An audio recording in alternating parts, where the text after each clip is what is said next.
What up, guys? Coach Vassar. Thank you for joining me with OTF Audio Daily Beats. As always, if you're new, appreciate you tuning in, listening to me talk about these workouts.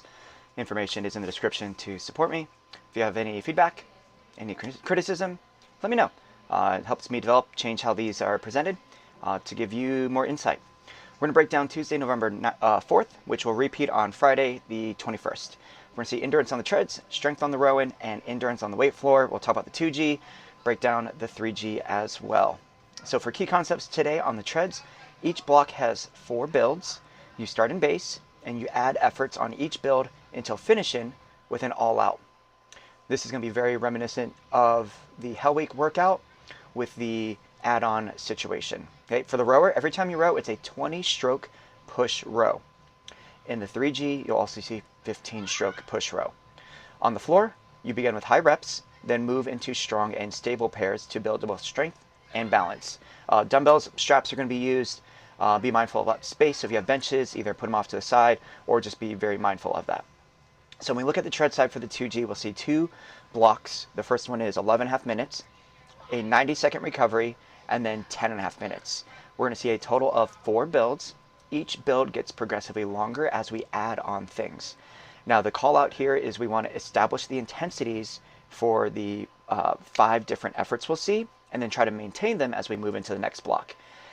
But there's going to be 2 things to be aware of. The repetition as a coach gets very redundant, so rather than constantly listing out the parameters, they do call out of keeping it simple about power walkers, you're going to add incline, joggers, runners, add speed. So as I've said in previous videos, when it comes to builds like this, my personal opinion and how I like to coach it is to set that standard of power walkers, let's add 1 to 3% every time we go up.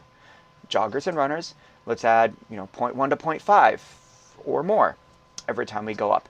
For someone on the bike and strider, generally they'll alternate between 1 or 2 gears every time. So for that first add 1. The next time, jump up by 2, then go 1, then 2, and then 1. Right? What we'll see is in block 1, more time of a substantial active recovery phase within the builds. So we'll start the first one for 90 seconds, a 30 base, 1 minute base push. After that, the next build will add on a 1 minute push, then a 1 minute push all out, and then finally a 30-second all out at the very end. I highly recommend use a run and stopwatch for this one rather than constantly start and stop, just because there's so many different intervals. It's easy to mess up or go for a little bit longer than needed. So we'll start off with that base, and then at the 30-second mark, they'll bump up incline or speed for a minute at base push. Heart rate will start to trend upward slightly, but then they go right back down to base and then base push again. So the first 3 minutes of the block is very manageable. Okay, so it's a good opportunity to really focus on form, focus on feeling, and mechanics. After that second base push, then they go for that 1 minute push. So whatever they added on the incline or the speed or the gear, let's try to do that again. So it may not be a typical push intensity, the speed or the incline, but it should definitely feel uncomfortable because of the duration of what they're doing already. Okay. After that 1 minute push, very short active recovery of a 30 base and then a minute base push. So they always get that 90 seconds of challenging but doable, but not quite uncomfortable active recovery phase. And they'll work their way all the way through until that 4 minute build is done at the 11.5 minute mark. After that, 90-second walk recovery, get back to base when they're ready. Block 2 is set up the exact same way, but we do take away 15 seconds from the base push. So now instead of 90 seconds of that active recovery phase, it's 75 seconds. So if they were conservative in block 1, this block should still be pretty tough, but they should be able to maintain their 5 different efforts between the base push, push all out, and their all out. Now, if they were aggressive, that's going to be a big challenge, right? If they were making big, 0.5 jumps, 3% incline climbs every time, with less active recovery, that 1 minute push, all out, it's going to get spicy, all right? So in terms of heart rate response, in block 1, it's going to be a nice gentle climb, come back down, climb, come back down, and eventually they're going to stay in that orange and probably hang out there, probably right around that third block, if not sooner, or third round, if not sooner. Now block 2, with less recovery and, of course, the accumulated fatigue, heart rate response is going to be way more reactive. They're going to tap into that orange much sooner. So you may see that even during that second build, during that base push, even though they might be at that base push speed, they may tap into that orange. So definitely pay attention and call out on how they feel, more so than what the heart rate response is doing. Okay. And then they finish with that 30-second all-out at the very end, and then we switch the room. Now, when we look at the weight floor, block 1 is the only one that uses the rowers.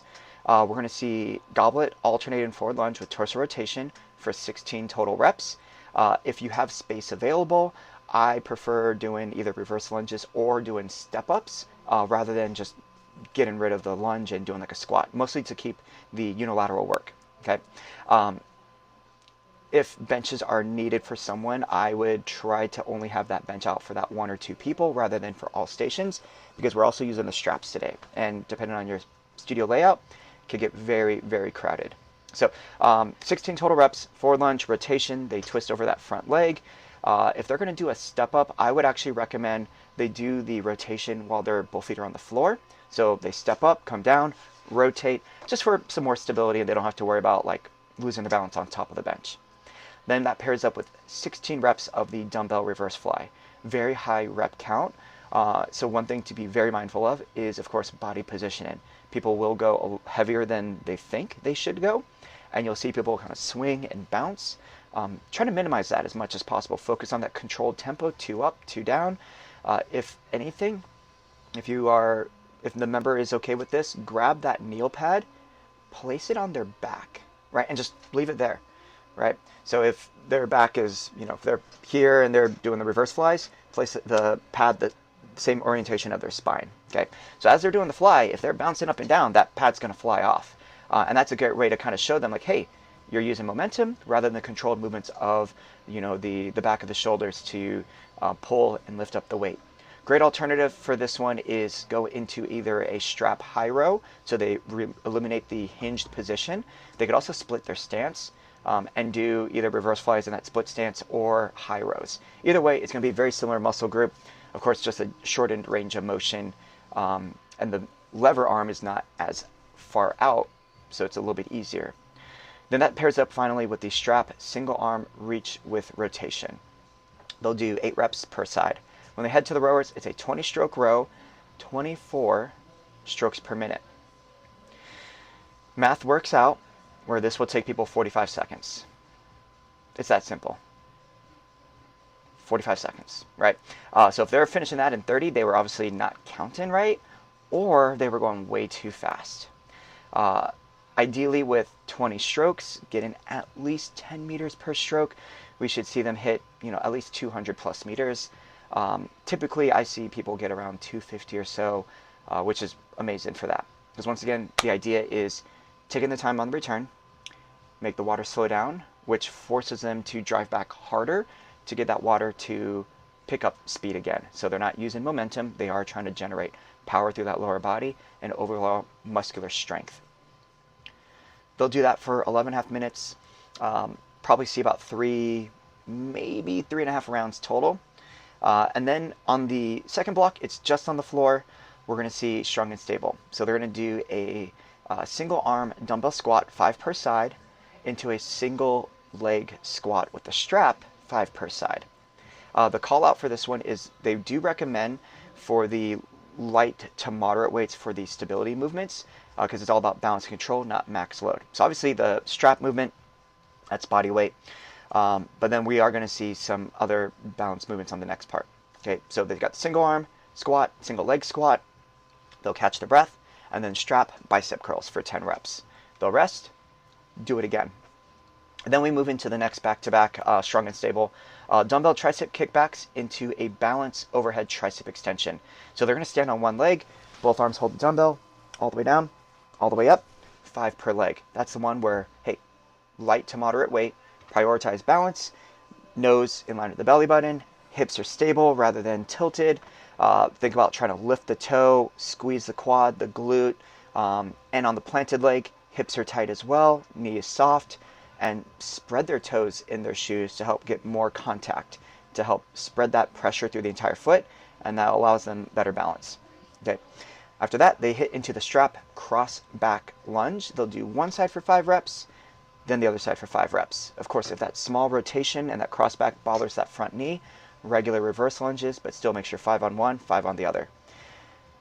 They'll do 2 rounds there, then they'll do all 6 movements as one big block, and they finish with the buyout of a high plank alternating crossbody knee drive. Now, when we look at the 3G, we're going to see 2 blocks on the treads, as well as the rower and the weight floor. On the tread side, this is going to be set up very similar to the second block of the 2G. So we'll see a 30 base into a 45 base push. And then they'll go into the second build where they add on a 1-minute push. The third build, they all add on everything. So they only get 3 builds in this in the 3G. So 30 base, 45 base push, 1-minute push. And then for the final build, they'll add a 1-minute push all out and a 15-second all out effort. Okay. Only 1 minute to recover, and then we move into the next block. Same idea where the base push decreases in time. So 30 base, 30 base push. So they get 1 minute of active recovery within those builds. And then same thing, block. First build is just those 2. Second build adds on a 1-minute push. Third build adds on the push all out, but it also increases the all out from 15 to 30 seconds. Okay. So timing wise, it's a little bit different. So definitely be very mindful of that. If you are using that run-in stopwatch, because it does finish at 6 minutes and 30 seconds. Now for the rowers, we're going to see block 1 is set up with 20 stroke row, slightly higher than the 2G with a 26 stroke rate. So people will typically finish this in around 40 seconds. Then they'll have the Y-bell squat. So this is going to be just a goblet position squat, 8 reps. Then they're going to decrease the stroke rate by 2 every round. So 26, 24, 22, 20. Okay, so every round, their 20 stroke row will take more time to complete. But because we go with a lower stroke rate, that gives more time for the water to do work, which naturally they should increase their distance. Okay, what we want to actually focus on though is maintain or increase their power. So could we use the new interval to reset the screen at the start? When they finish their 20 strokes, check their average watts before they go into their next round. So once they finish their 20 strokes, they hit the Y bell. Yeah, they could look at distance. They tap new interval. Previous round, what was their average watts? Okay. On every stroke, try to keep their current watts at or higher than the average. Okay, so drive back harder, be more patient on that return. 26, 24, 22, 3 rounds, and then they will row until time is called. Block 2 is set up the same way, but now 15 strokes, and it's going to be a calf raise with the angled press. So this is actually going to be a balance movement because they'll go up onto their toes, and while they're in that raised position, then they press out for 10 reps. Once the weight comes back, then the heel touches the floor. So it's not like a calf raise, then press. They lift up, press, then lower down. 10 reps there, just like before, 26, 24, 22. On the weight floor, block 1 is the same thing as the 2G, just without the rowing. So lunge, reverse fly, strap, reach and rotate. And then block 2, it is the other back-to-backs, but they do remove that third movement of each sequence. So single arm squat, single leg squat for 5 on each side. Then they go right into the next one, tricep kickback, and then balance overhead tricep extension. And then they go back to the beginning. And then they have the same finisher there. Okay. And there you go. That is, once again, on Tuesday, November 4th. Repeats Friday, the 21st. Any questions, feel free to reach out. Message me on GroupMe. Leave a comment. Other than that, coach you down.